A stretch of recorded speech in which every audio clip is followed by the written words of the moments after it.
Mais uma vez eu tenho a honra de receber aqui no programa o Dr. Carlos Cury, oftalmologista, um grande parceiro, e nós temos oferecido aos nossos telespectadores entrevistas as mais importantes dentro da sua especialidade. Hoje nós vamos conversar sobre a oftalmogeriatria. Subentende-se que deva ser a geriatria na área oftalmológica voltada para as pessoas mais velhas, mais idosas. É exatamente isso, Dr. Carlos? Bem-vindo ao Vitrine. Muito obrigado, Roque, pela oportunidade mais uma vez. Realmente, a oftalmogeriatria, que é a oftalmologia voltada para a população idosa, ela está cada vez mais crescendo em virtude do aumento da expectativa de vida, né? Então a gente sabe que hoje temos aí uma expectativa de vida crescente, não só no Brasil, mas como no mundo.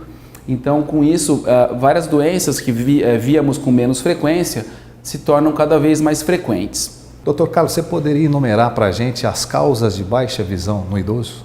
Sim, a causa mais comum, né, mais corriqueira, é aquele idoso que precisa de um óculos, né, o óculos para perto, às vezes já com o tempo também óculos para longe. Essa é a causa mais comum da necessidade de correção.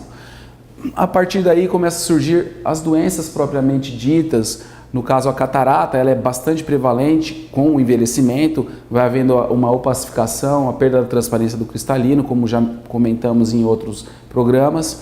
O glaucoma também ele é mais frequente no idoso, que é quando o nervo óptico vai tendo uma lesão progressiva, geralmente associado ao aumento da pressão intraocular. E a causa mais comum de perda visual irreversível no mundo, na população acima dos 60 anos, é a degeneração da mácula, que nada mais é do que um desgaste, uma alteração no tecido do fundo do olho, conhecido como retina. Doutor, dentro desse contexto, talvez seria importante a gente abordar um pouquinho mais os fatores da degeneração da mácula, mais especificamente aqueles que são tidos como os fatores de risco. O fator de risco principal, a idade, né? Quanto mais idade, maior o risco de você desenvolver a degeneração da mácula. Por exemplo, por volta dos seus 80 anos, 30 a 35% das pessoas já vão ter alterações importantes na mácula. Pelo uso, né, pela exposição ao sol, que também é um fator de risco, a radiação ultravioleta comprovadamente pode lesionar mais, então o uso da proteção com óculos de sol é bastante importante.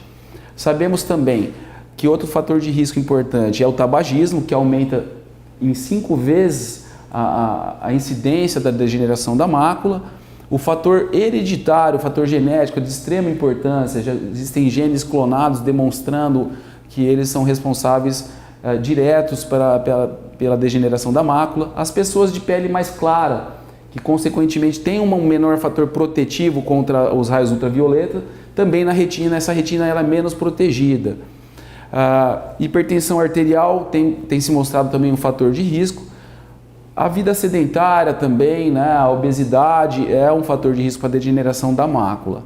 Muito bem, doutor. Percebe-se que nessa questão, em todo esse contexto que você vem alinhavando para a gente, é fundamental o diagnóstico, e nós sabemos que hoje existem mecanismos, métodos muito atuais, muito modernos e que representam um avanço extraordinário na sua área. Eu gostaria que você falasse sobre isso.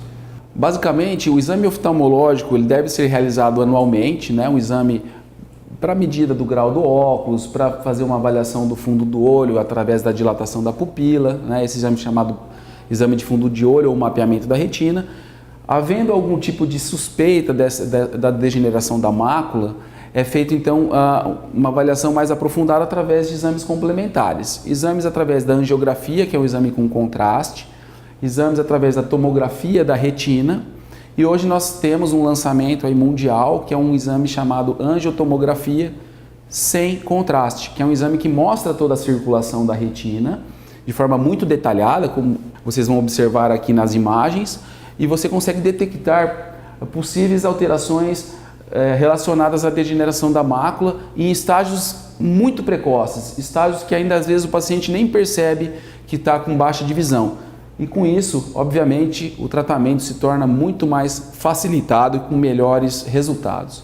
Dr. Carlos, de que forma é possível prevenir e tratar a degeneração da mácula? A prevenção ela é muito importante. Então, aquelas pessoas que estão acima de 60 anos, acompanhamento oftalmológico. Histórico familiar, então essas pessoas muitas vezes têm que ir até um pouco mais cedo no seu oftalmologista e começar já um acompanhamento mais precoce. Aquela pessoa que já tem a degeneração da mácula propriamente dita, que pode ser de duas formas, forma seca ou forma úmida, que a gente vai falar agora. A forma seca ela é prevenível no sentido de sua progressão através de uso de vitaminas antioxidantes, consumo de frutas e verduras e vegetais, principalmente evitar, como eu falei, a luz solar, o uso de óculos escuros, exercícios físicos, né, o controle da hipertensão. Então, tudo isso minimiza a progressão da forma seca.